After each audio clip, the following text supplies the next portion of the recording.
Hello, in this tutorial, I'll show you how to use Notion to manage complex projects. Here's a step-by-step guide on how to use Notion to manage complex projects effectively in Notion. The first thing you need to do is to log into your Notion workspace via the web app, which of course I've done right here. Then at the top left corner, you're going to see this plus icon. Click on it to create a new page or to click on an existing page that is pretty empty. So here's an existing page for me, content management, and I'm going to make do with this. Go ahead and name this page Project X Management. I would have just left the management in there. So that's projects and enter. On your new page, which we have in here, go ahead and punch the backward space and the backward slash. Go ahead and select database inline. So that's database inline. Database inline helps to create a project management database, which we have over here. I don't know what that did twice, but I'm just going to delete one and just allow one to be there. So here I'm going to name this Project X.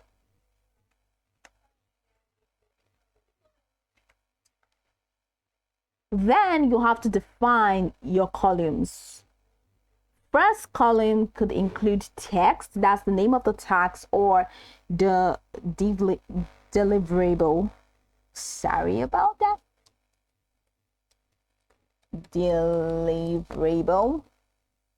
And that's enter, and head over to the next property, which will now be a description of the project. So click on that, and this is going to be description. Then the next, click on this plus icon to add a new property. Use the select property and name it status. So the status, head over to options and add your status. So your status here could be to do, punch the enter button, and progress, punch the enter button, and completed.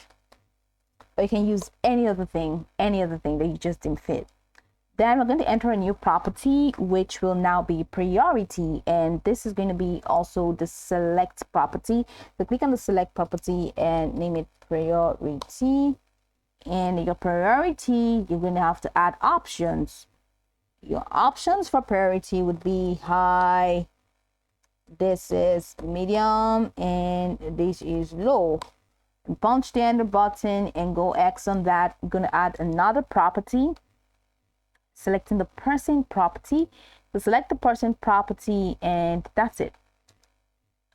Add a new property to add tags. So these could be multi-select, and the multi-select is going to be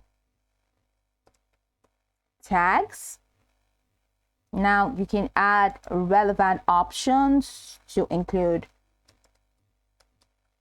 research, design, and just whatever based on the nature of your project. The next thing to do is to break down the project into phases. So create additional columns or sections to categorize tasks by phases. And how do you do that? You can go ahead and duplicate this. You can go ahead and duplicate these or just add a new property. Just add a new property, and in your new property you can use name property for planning, execution, and review.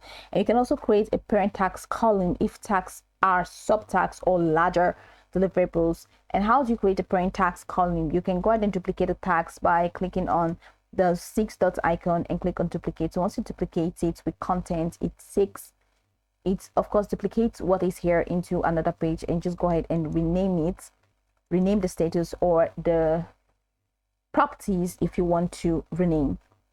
The next thing for you to do is to use views for organization. So create multiple views to manage tasks effectively. Click on this plus icon to use the table view. Now the table view is for a detailed overview of the tasks, of all tasks. Board view is for the Kanban style layouts to visualize task status. And calendar view is to see tasks based on due date.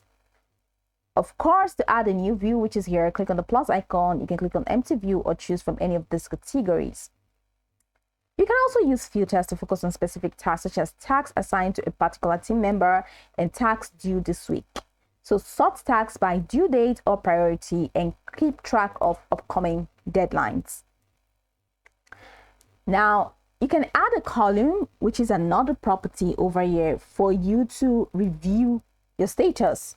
So add a column for review status to track when status are completed and need review. And you can also include comments and feedback directly on the task for collaboration. Over here is where you can add comments and view all comments.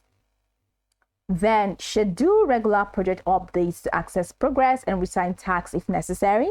You can also use recurring tasks to remind team members to check in on the assigned tasks.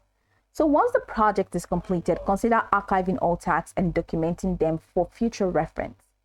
Create a section to reflect on lessons learned and document any feedback for future projects. By following these steps, you can effectively manage complex projects in Notion, ensuring organization and collaboration throughout the process. Now you can go over the tutorial from top to bottom to get acquainted with the steps, and of course, once you are done, you'll be good to go. I hope this tutorial marvelously helped you search.